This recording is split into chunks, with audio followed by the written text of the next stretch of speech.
الحمدللہ پیارے دوستو، آج کی اس ویڈیو میں ہم کربلا کا پورا واقعہ جانیں گے۔ ایک ایسا واقعہ جو سوئے ہوئے مقدر کو جگا دے، ایمان کو تازہ کر دے، کیونکہ ایمان ہی سب سے بڑی دولت ہے۔ ایمان ہے تو سب کچھ ہے، اور ایمان نہیں تو کچھ نہیں۔ تو چلیے دوستو، آج کا یہ سفر شروع کرتے ہیں۔ اللہ کے رسول صلی اللہ تعالیٰ علیہ وسلم بار بار امام حسین کو بلند کر کے دنیا کو یہ بتاتے تھے کہ یہ حسین مجھ سے ہے اور میں حسین سے۔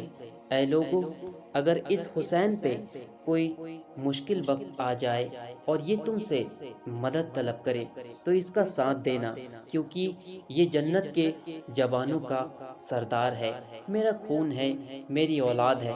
لیکن افسوس، ابھی رسول اللہ صلی اللہ تعالیٰ علیہ وسلم کی رحلت کو تھوڑا وقت ہی گزرا تھا کہ کربلا کے میدان میں ایک طرف لاکھوں کا مجمع تھا، دوسری طرف وہ حسین جس کو اللہ کے رسول صلی اللہ تعالیٰ علیہ وسلم نے اپنے کندھوں پہ سوار کرتے تھے۔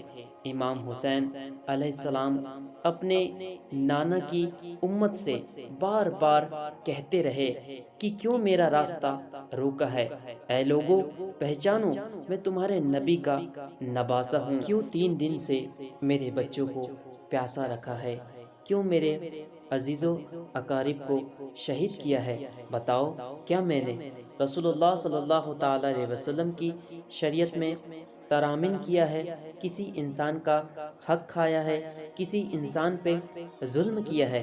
اتنے میں فوج یزید ایک آواز میں کہنے لگی، اے حسین، ہم صرف تجھے تیرے بابا علی کے بغض میں قتل کر رہے ہیں تاکہ یزید ہماری جھولیاں دولت سے بھر دے۔ امام حسین نے فرمایا، اے لوگو، آج جس اسلام کا علم تمہارے ہاتھوں میں بلند ہے، یہ علم میرے بابا علی نے بلند کیا۔ مت بھولنا، خیبر اور خندق میں اگر علی نہ ہوتے تو اسلام کی فتح ناممکن تھی۔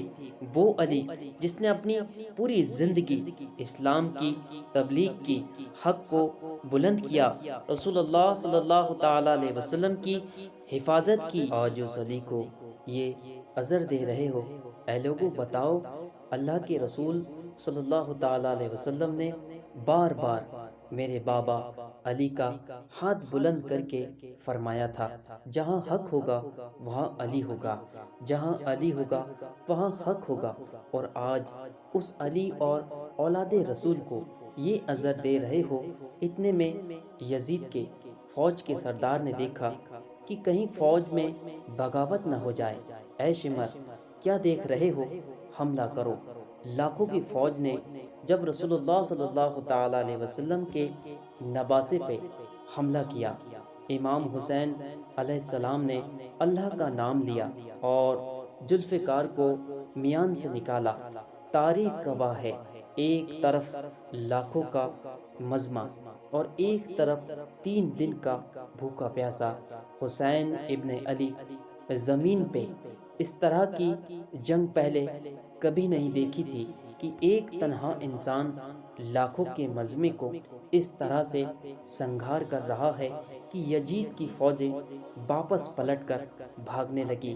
امام حسین فوج یزید سے مخاطب ہو کے فرماتے ہیں، آؤ، 3 دن کے بھوکے کی جنگ دیکھو، 3 دن کے پیاسے کی جنگ دیکھو، رسول کے اس نباسے کی جنگ دیکھو، اس کی جنگ دیکھو جس کا جوان بھائی کو شہید کیا گیا، جس کی جوان بیٹی کو نظروں کے سامنے قتل کیا گیا، جس نے اپنے ہی ہاتھوں سے اپنے بچے کی قبر بنائی۔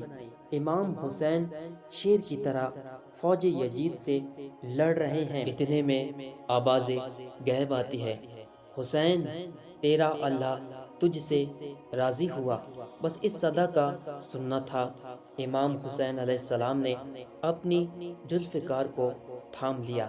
اتنے میں عمر بن سعد کہتا ہے، شمر، کیا دیکھ رہے ہو؟ یہ علی کا شیر ہے، اس کو مات دینا ناممکن ہے۔ جاؤ، خیمے کو آگ لگا دو۔ ان ظالموں نے بیبیوں کے خیمے کو آگ لگا دی اور کچھ امام حسین کو دور سے تیر مارنے لگے۔ امام حسین کبھی بیبیوں کے خیمے کے طرف بڑھتے تو کبھی فوج کے طرف جاتے۔ عمر بن سعد اور شمر نے فوج کو 4 حصوں میں بانٹ دیا اور یہ کہا کہ کوئی بھی حسین کے قریب نہ جائے، جس کے پاس جو چیز ہے وہ دور سے حسین کو مارے۔ جس کے پاس نیزہ تھا اس نے نیزہ مارا، جس کے پاس تیر تھے وہ تیر مارتا رہا، جس کے پاس برچھیاں تھی وہ برچھیاں مارنے لگا۔ تاریخ نے لکھا جس کے پاس مارنے کے لیے کچھ نہ تھا وہ کربلا کی گرم زمین سے مٹی اٹھا کے امام حسین کی طرف پھینکتا رہا۔ امام حسین کے جسم مبارک میں ہزاروں زخم لگتے رہے۔ آپ کے جسم مبارک پر اتنے تیر تھے کہ آپ کا جسم مبارک نظر تک نہیں آ رہا تھا۔ بس جیسے ہی نباس رسول گھوڑے سے اتر کر زمین پہ آتے ہیں، فوج یزید جھومنا شروع کر دیتی ہے، لیکن اتنے میں وہ گھوڑا جس پہ آپ سواری کیا کرتے تھے وہ امام حسین کے چاروں طرف گھومنا شروع کر دیتا ہے تاکہ ان تیروں سے اپنے آقا حسین کو بچا سکے۔ وہ گھوڑا دوڑ ہی رہا تھا کہ اتنے میں عمر بن سعد نے کہا، اے لوگو رکو، میں نے اپنی آنکھوں سے دیکھا تھا اس گھوڑے پہ اللہ کے رسول سواری کرتے تھے، کہیں تیر اس گھوڑے کو نہ لگے، اور یوں تیروں کو چلانا بند کیا گیا۔ لیکن افسوس ان لوگوں کو اس گھوڑے کا احترام تو معلوم تھا جس پہ رسول اللہ صلی اللہ تعالی علیہ وسلم سواری کیا کرتے تھے، لیکن اس حسین کا احترام بھول چکے تھے جن کو آقا کریم صلی اللہ تعالی علیہ وسلم اپنے کندھے مبارک پہ سوار کر کے امت کو دکھایا کرتے تھے۔ بس امام حسین علیہ السلام زمین کربلا پہ اپنا سر رکھ کے اللہ کا شکر ادا کر رہے تھے، اور وہاں فوج یزید مختلف سپاہی امام حسین کا سر کاٹنے کے لیے قریب آتے ہیں۔ جو بھی قریب آ کے امام حسین کے سر کو دیکھتا تو اسے امام حسین کے چہرے پہ آقا کریم صلی اللہ تعالی علیہ وسلم کا چہرہ نظر آتا اور وہ چیخ کے دور چلا جائے۔ اتنے میں شمر کہنے لگا، یہ کام مجھ سے ہی ہونا ہے۔ جیسے ہی شمر نے خنجر امام حسین کے گلے میں رکھا تو وہ دیکھتا ہے کہ امام حسین کے لب مبارک ہل رہے ہیں۔ اس نے سوچا، ہم نے حسین کا پورا خاندان قتل کر دیا۔ 3 دن تک حسین کے بچوں کو پیاسا رکھا، شاید حسین ہمیں بد دعا دے رہے ہوں گے۔ سننے کے لیے کان قریب کیا تو کیا سنا؟ امام حسین علیہ السلام اللہ کے دربار میں اللہ کی نعمتوں کا شکر ادا کر رہے ہیں کہ اے اللہ، تیرا شکر ہے کہ اس عظیم امتحان کے لیے تو نے اس حسین کو چنا۔ اتنے میں امام حسین نے آنکھیں کھولی اور شمر سے کہا، اے شمر، کیا تو نہیں جانتا میں رسول کا نباسہ ہوں، جنت کا سردار ہوں، حق پہ ہوں اور بے جرم ہوں؟ پھر شمر نے کہا، ہاں مجھے معلوم ہے۔ پھر آپ نے فرمایا، تو کیوں قتل کر رہے ہو؟ شمر نے کہا، یزید میری جھولی دنیا کی دولت سے بھر دے گا۔ بس یہ کہتے کہتے شمر امام حسین کا گلا کاٹتا رہا اور فوج یزید مسلسل جھومتی رہی۔ امام حسین کا سر مبارک الگ ہونے کے بعد سادات کو لوٹا گیا۔ امام حسین کے سر مبارک کو نوکے سنہا پہ بلند کر دیا گیا۔ بی بی سکینہ کو تماچے مارنے لگے۔ رسول اللہ صلی اللہ تعالی علیہ وسلم کے نباسیوں کے سروں سے چادروں کو لوٹا گیا اور امام حسین کے جسم مبارک کی توہین کرنے لگے۔ تاریخ نے لکھا، امام حسین کے جسم پر جو چیزیں تھیں ان کو لوٹ لیا گیا۔ اتنے میں ایک شخص امام حسین کے جسم کے قریب آیا۔ امام حسین کے ہاتھوں میں ایک انگوٹھی تھی۔ اس نے اس انگوٹھی کو اتارنے کی کوشش کی پر نہ اتری تو وہ انگلی کاٹ کے انگوٹھی لے گیا۔ آپ کے جسم مبارک کو رسیوں سے باندھ کے کربلا کی گرم زمین پہ ادھر سے ادھر کرایا گیا۔ اتنے میں عمر بن سعد نے کہا، اے شمر، حسین اور اس کے ساتھیوں کا وہ حشر کرتے ہیں کہ رہتی دنیا تک کوئی بھی یزید کے خلاف آواز نہ اٹھائے۔ سب کے جسم سے سروں کو کاٹ لو اور سب کی لاشوں کو پامال کر دو۔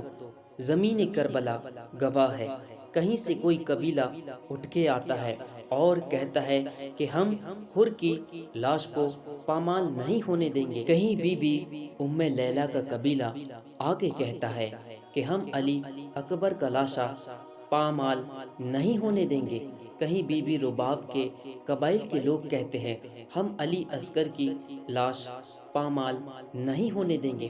ایک ایک شہید کی لاش پامال ہونے والی جگہ سے ہٹائی گئی۔ تاریخ گواہ ہے، صرف رسول اللہ صلی اللہ تعالی علیہ وسلم کا اکیلا نواسہ کربلا کی گرم زمین پر پڑا رہا اور مغرب کے گھوڑے مشرق کی طرف اور مشرق کے گھوڑے مغرب کی طرف دوڑتے رہے۔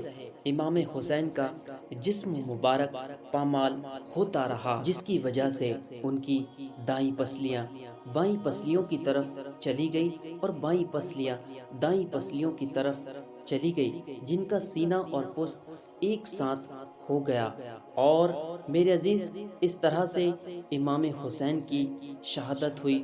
اور کسی نے کیا خوب کہا، یوں ہی نہیں جہاں میں چرچا حسین کا، کچھ دیکھ کے ہوا ہے زمانہ حسین کا۔ سر دے کے دو جہاں کی حکومت خریدی، مہنگا پڑا یزید کو سودا حسین کا۔ آپ سے گزارش ہے کہ آپ ایک مرتبہ کمنٹ باکس میں یا حسین کی صدا ضرور بلند کیجئے، یا حسین یا حسین۔